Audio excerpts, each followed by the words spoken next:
The Young and the Restless, spoilers full, please like, share, and subscribe to my channel. Riza targeted the one area where Adam had never learned to defend himself. She targeted Connor. Somewhere behind a locked door, Connor was confined to a room isolated from those who loved him most.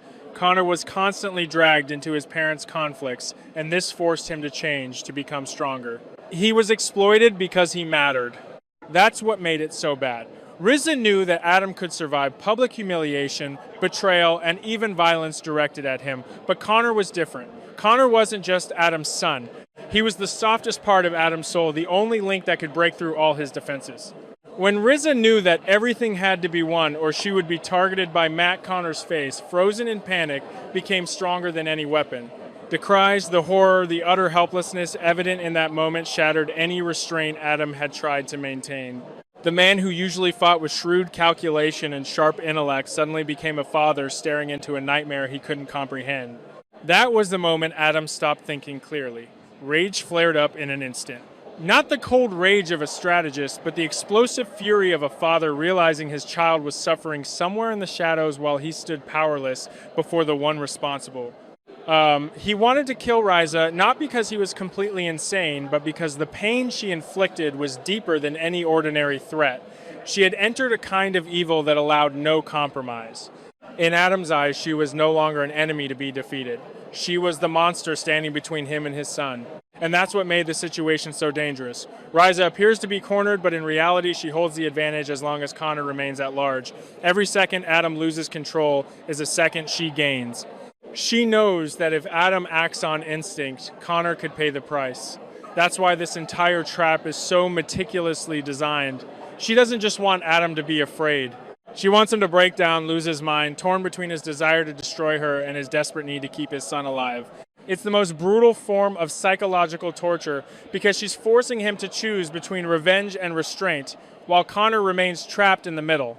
The overarching question, the very thing that makes this storyline so chilling, is where is Connor? A locked room can have many different meanings.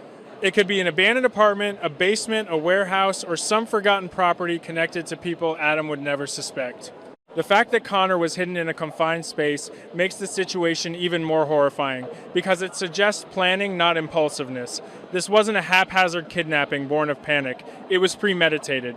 Someone had found a place where a child could be isolated, gagged, and held hostage. This means Connor wasn't kidnapped just to scare Adam for a few minutes. He was abducted as part of a deeper strategy, one built on Adam's most vulnerable emotional weakness. And that leads to the second most terrifying question: why hurt Connor? Why go this far? The answer might be simple, but that doesn't make it any less cruel. Because hurting Connor is the quickest way to destroy Adam from the inside. Not physically, but mentally. A man like Adam can live with being hated by others. He can even live with guilt. But witnessing Connor suffer because of him will tear him apart in a completely different way. It will force him to confront the worst case scenario that all those close to him are always in danger simply because they are close to him. That guilt can poison a father long after his child is rescued. What makes this story emotionally powerful is Connor's innocence, and that innocence always exposes the true wickedness of the adults around him. Adam may have made countless mistakes, and Riza may tell herself she had a point, but as soon as a frightened child becomes a bargaining chip, all excuses crumble. The air inside the opulent Las Vegas penthouse was suffocatingly cold, a stark artificial contrast to the unforgiving Mojave Desert heat radiating against the floor-to-ceiling windows. Adam Newman stood near the edge of the sprawling mahogany desk, his posture rigid, his dark eyes locked in a silent, calculating war with the woman sitting opposite him. Riza Thompson, the undisputed queen of the underground poker scene, lounged in her leather executive chair with the relaxed elegance of a predator who knew exactly where all the exits were. For Adam, this room, this city, was a ghost town of his own, making a relentless reminder of the days he had existed merely as Spider, a man with no memory and no ties. But he wasn't Spider anymore, he was a Newman. And he had come to Vegas with a singular purpose: to help his brother Nick and his father Victor crush the resurrected nightmare that was Matt Clark.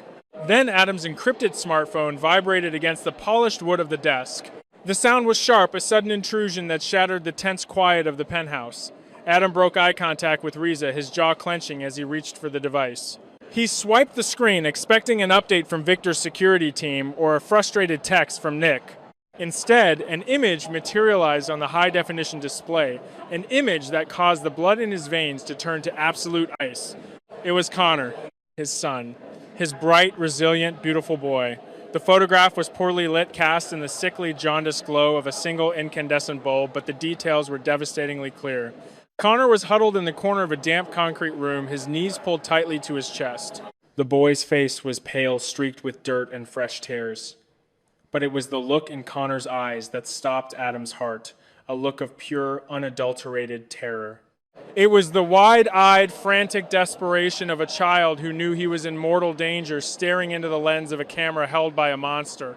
A low, guttural sound, something between a gasp and a feral growl, ripped its way out of Adam's throat. The sophisticated veneer of the billionaire businessman vanished in a millisecond, entirely consumed by the primal, explosive rage of a father protecting his young. The phone slipped from his trembling fingers, clattering uselessly against the floorboards. "You bitch," Adam roared, the sound echoing violently off the penthouse walls. He didn't think. He simply reacted. Adam lunged across the wide expanse of the mahogany desk, his powerful frame scattering crystal decanters, stacks of financial dossiers, and heavy silver pens in a chaotic symphony of destruction. His hands curled into unforgiving fists, reached out with murderous intent, aiming directly for Riza's throat. He wanted to crush her windpipe, to squeeze the life out of her until she told him exactly where his son was. He was a fraction of a second away from making contact, his knuckles brushing the silk collar of her blouse, when the world suddenly came to a freezing, terrifying halt. The cold, unforgiving steel of a compact 9mm pistol pressed forcefully against the center of Adam's forehead. Riza hadn't even flinched. She hadn't screamed or scrambled backward. She had simply waited for him to cross the threshold, drawing the weapon from a hidden holster beneath the desk with the practiced fluid motion of a woman who had survived the darkest corners of Sin City. "Take one more fraction of an inch," Spider Riza said, her voice, a chilling melodic whisper that cut through the red haze of Adam's fury, "and your boy's next breath will be his last." Adam froze his muscles, locking up in a painful, agonizing paralysis. His chest heaved, his breath coming in ragged, shallow gasps as he stared down the barrel of the gun. The metallic click of the safety being disengaged echoed through the room like a judge's gavel slamming down on a death sentence. Slowly, deliberately, Riza pushed the barrel harder against his skin, forcing Adam to retreat. He stumbled backward, his legs hitting the edge of a leather armchair until he was standing completely still, his hands raised in a gesture of forced surrender. "Sit," she commanded, the single syllable sharp and absolute. Adam sank into the chair, his eyes never leaving the black void of the gun's muzzle. His mind was a hurricane of panic and rage, but the image of Connor's terrified face acted as a brutal anchor, keeping him tethered to the horrific reality of the moment. "Connor," Adam choked out, his voice cracking, entirely stripped of its usual arrogant bravado. "Where is he? If you've touched one hair on his head, Riza, I swear to God." "He is perfectly safe," Riza interrupted, her tone smooth, conversational, as if they were discussing the weather rather than the life of a child. She lowered the gun slightly, resting her forearms on the ruined desk, though the weapon remained pointed directly at Adam's chest. "He is unharmed, he is fed, and he is currently waiting for this little negotiation to conclude. But make no mistake, Adam, his continued safety is entirely dependent on you. If you comply with every single one of my demands, without hesitation, without your trademark Newman trickery, your son will be returned to you without a scratch." Adam's mind raced desperately, sifting through the chaotic debris of the situation for any possible leverage. He was a Newman. He had resources. He had power. There had to be a way to buy his son's freedom without capitulating to a hostage taker. "Riza, listen to me," Adam began, his voice taking on a frantic, pleading cadence. He leaned forward, his hands clasped tightly in front of him. "We have history. We were partners. I made you millions when I was Spider. I know how you operate. You're a businesswoman. This is messy. You don't need to involve a child. Name your price. Whatever it is, I can double it. You want cash. I can wire $50 million to an untraceable offshore account in the Caymans right now. You want out of the country. I'll have a private jet fueled and waiting on the tarmac at McCarran within the hour. Just let Connor go, take the money, and vanish." A slow, humorless smile crept across Riza's perfectly painted lips. She shook her head, a gesture of profound pity that made Adam's stomach churn with nausea. "You always were a quick thinker, Adam, but you're misreading the board," Riza said softly, leaning back in her chair. "This isn't a high-stakes poker game. You can't bluff your way out of this hand, and you certainly can't buy the pot. The stakes are flesh and blood now, and frankly, your father's billions are utterly useless to me if I'm dead or rotting in a federal penitentiary. She paused, letting the weight of her words settle heavily in the space between them. The men holding your son are professionals. They don't care about your money. They care about my orders. We have a system. A dead man's switch. I have to check in with them every 6 hours using a specific rotating code phrase. If I don't make that call, or if I give them a phrase that indicates I'm under duress, they have standing orders to eliminate the liability. And Connor, unfortunately, is the liability. Adam felt the blood drain entirely from his face. The walls of the penthouse seemed to be closing in the air, growing impossibly thin. The illusion of control he had clung to was completely shattered. He was entirely at her mercy. "What do you want?" Adam asked, the words tasting like ash in his mouth. "Tell me what you want." Riza's eyes hardened, the playful, mocking light vanishing, replaced by a cold, desperate intensity. "I want to survive, Adam, and right now your family is making that exceedingly difficult." She stood up, pacing slowly behind the desk, the gun still gripped firmly in her hand. "The heat in this city has become intolerable. Your father's private security forces are crawling all over Vegas. Victor Newman has essentially declared martial law in the underworld, throwing his bottomless checkbook at every mercenary informant and dirty cop in Clark County. And then there's your saintly brother, Nick. He's on a righteous crusade, kicking down doors and overturning every stone, utterly relentless." She stopped pacing and locked eyes with Adam. "I need an out. I need to escape this tightening noose. And you, my dear Spider, are going to be my shield. I need you to create a blind spot in the Newman security grid. I need you to manipulate the search parameters, feed your father false leads, and ensure that when I make my move, the path is completely clear." Adam swallowed hard, his mind struggling to process the logistics of her demand. Sabotaging Victor's security apparatus was incredibly dangerous, but it was possible. He knew the protocols. He knew the blind spots. "Fine," Adam said, his voice a low, defeated rasp. "I can do that. I can get you out of Vegas. I can misdirect Victor's men. Just give me Connor." "I'm not finished," Riza countered sharply, her voice slicing through his desperate concession. "Escaping is only half the problem. The real issue is why your family is tearing this city apart in the first place." She leaned over the desk, her face inches from Adam's, the scent of her expensive perfume mingling with the metallic tang of fear in the room. "They aren't just looking for me, Adam. They are looking for Matt Clark." At the mention of the name, a violent shudder ripped through Adam's body. Matt Clark.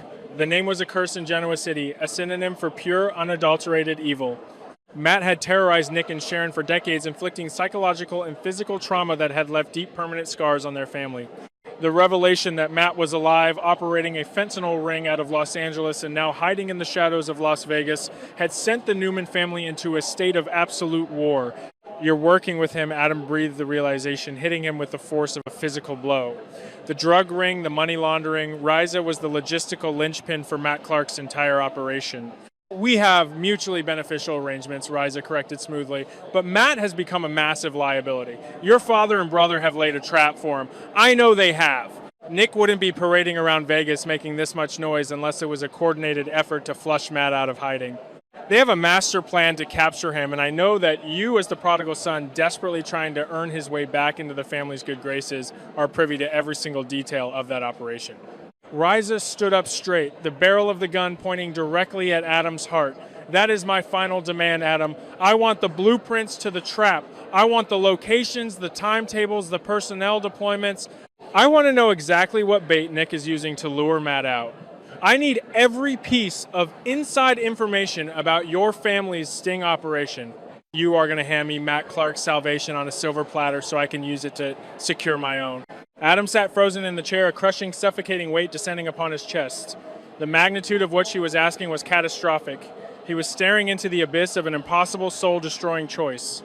If he complied with Riza's demands, he would be committing the ultimate betrayal against his family. Giving up the details of the sting operation wouldn't just allow Riza to escape, it would allow Matt Clark to slip through their fingers.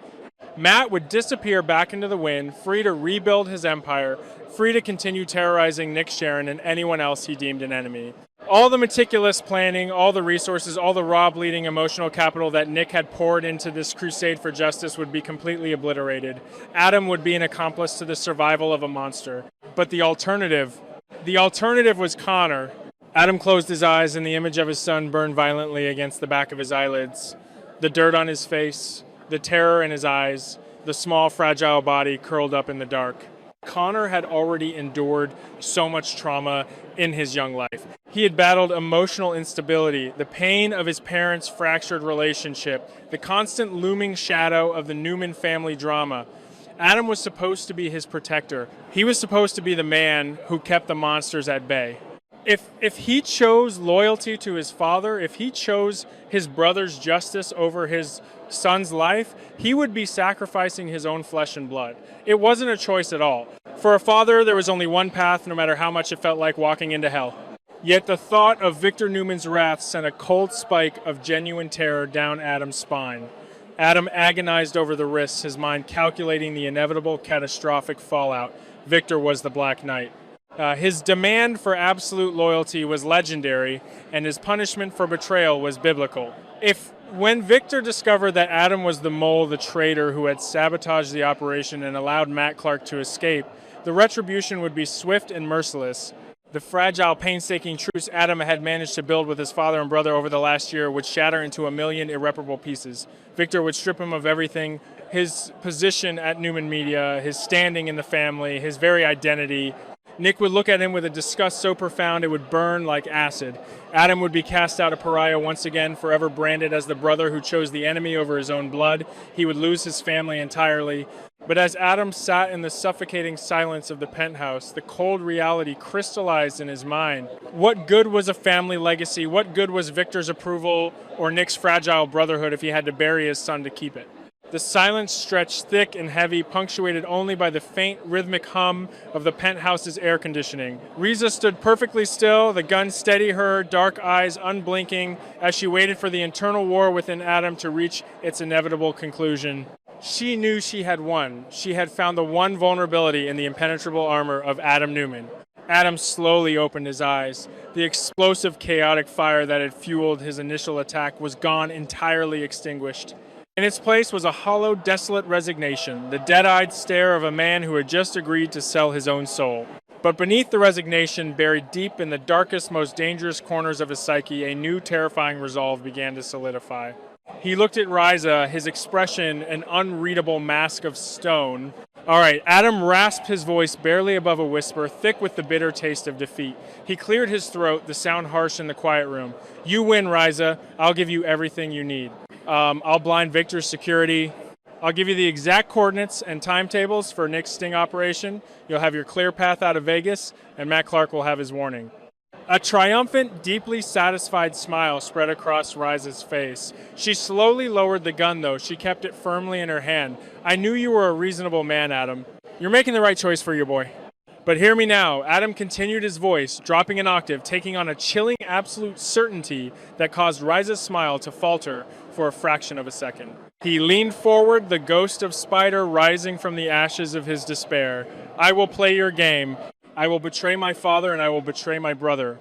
I will burn my own life to the ground to ensure my son is safe. But the very second Connor is back in my arms, the very second I know he is secure. Adam stood up slowly, deliberately, his towering frame casting a long, dark shadow across the ruined desk. I am coming for you, Adam, vowed his words, dripping with a cold, venomous promise. And I am coming for Matt Clark. And there isn't a hole deep enough in this desert or anywhere else on this earth that will protect either of you from what I will do. He turned on his heel, his boots crunching over the broken crystal on the floor, and walked toward the heavy oak doors of the penthouse. Haunted by the image of his terrified child, Adam stepped out into the neon-lit hallway, leaving his loyalty behind and beginning the most dangerous, treacherous journey of his life to protect his son. The die was cast, the betrayal was in motion, and Genoa City would soon reap the whirlwind of a father's desperate, unforgiving love.